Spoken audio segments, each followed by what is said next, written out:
Assalamualaikum warahmatullahi wabarakatuh. Perkenalkan, kami dari kelompok 7 ingin menunjukkan video kami. Sebelum itu, perkenalkan, nama saya Hafiz Razan. Nama saya Indri Sukmaholia. Nama saya Mustika Ayu. Nama saya Khairunisa Safa Putri Bayu. Selamat menyaksikan. Kebijakan dan dampak pendudukan Jepang di Indonesia. Pada tahun 1942, Jepang mulai menduduki Indonesia dengan tujuan utama mendukung kepentingan Perang Asia Timur Raya. Jepang menerapkan berbagai kebijakan yang sangat ketat dan bersifat pemaksa. Salah satu kebijakan paling terkenal adalah Romusa, yaitu kerja paksa yang melibatkan rakyat Indonesia untuk membangun jalan, rel kereta api, dan fasilitas militer Jepang. Para Romusa bekerja tanpa upah yang layak, kekurangan makanan, dan banyak yang tidak pernah kembali ke kampung halamannya. Selain itu, Jepang menyita hasil pertanian rakyat seperti padi dan bahan makanan lainnya untuk kebutuhan perang. Akibatnya, kehidupan ekonomi rakyat menjadi sangat sulit dan kelaparan terjadi di banyak daerah. Kebebasan rakyat juga dibatasi, mulai dari pers hingga kegiatan berkumpul. Namun, di balik penderitaan tersebut, pendudukan Jepang juga menumbuhkan kesadaran nasional. Rakyat mulai menyadari pentingnya kemerdekaan dan persatuan bangsa Indonesia. Bentuk-bentuk perjuangan meraih kemerdekaan pada masa pendudukan Jepang. Meskipun berada di bawah tekanan Jepang, bangsa Indonesia tetap melakukan perjuangan untuk meraih kemerdekaan. Perjuangan dilakukan melalui berbagai cara, baik secara terbuka maupun tersembunyi. Beberapa daerah melakukan perlawanan bersenjata terhadap Jepang sebagai bentuk penolakan terhadap penindasan yang dialami rakyat. Selain perlawanan fisik, perjuangan juga dilakukan melalui jalur organisasi. Jepang membentuk organisasi seperti Putra, Jawa Hokakai, BPUPKI, dan PPKI. Para tokoh nasional seperti Soekarno dan Hatta memanfaatkan organisasi tersebut sebagai sarana untuk menyatukan rakyat dan mempersiapkan kemerdekaan. Ada pula perjuangan melalui gerakan bawah tanah yang secara diam-diam menyebarkan semangat nasionalisme dan menentang kekuasaan Jepang. Perbedaan sikap antara golongan tua dan muda menanggapi kapitulasi Jepang dari rencana proklamasi kemerdekaan. Perbedaan sikap golongan tua dan golongan muda terhadap proklamasi menjelang kekalahan Jepang pada 1945. Muncul perbedaan pandangan di kalangan tokoh bangsa Indonesia.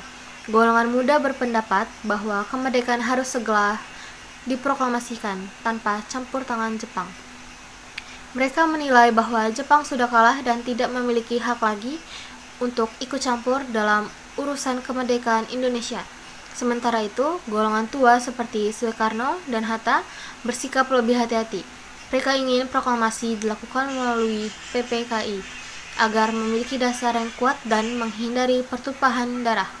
Perbedaan ini sempat menimbulkan ketegangan.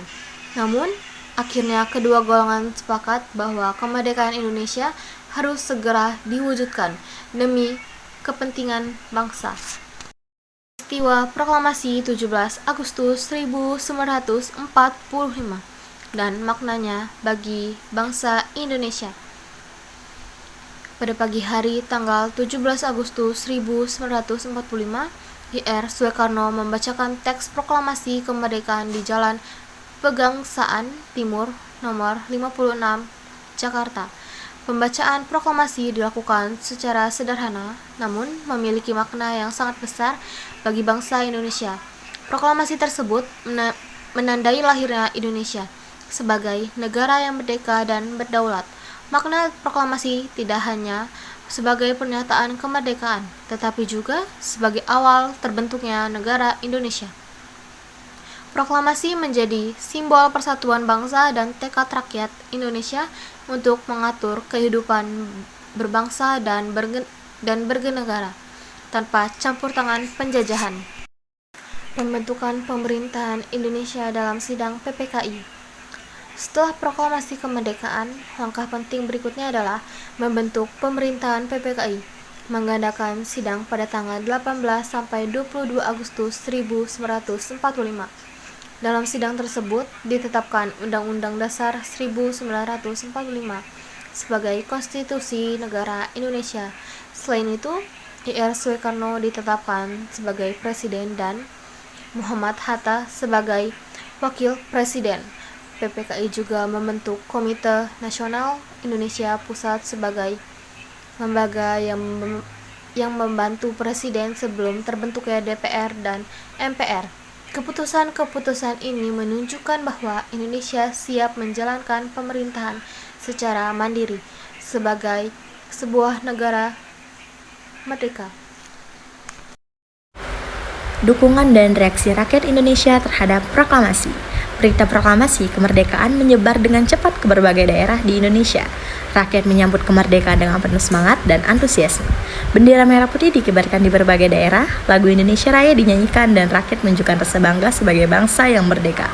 Selain itu, rakyat juga berperan aktif dalam mempertahankan kemerdekaan. Mereka bersatu melawan ancaman dari pihak asing yang ingin kembali menjajah Indonesia. Dukungan rakyat menunjukkan bahwa proklamasi kemerdekaan benar-benar merupakan kehendak seluruh bangsa Indonesia. Sistem pemerintahan Indonesia pada masa awal kemerdekaan. Pada masa awal kemerdekaan, sistem Indonesia menetapkan sistem pemerintahan republik dengan sistem presidensial.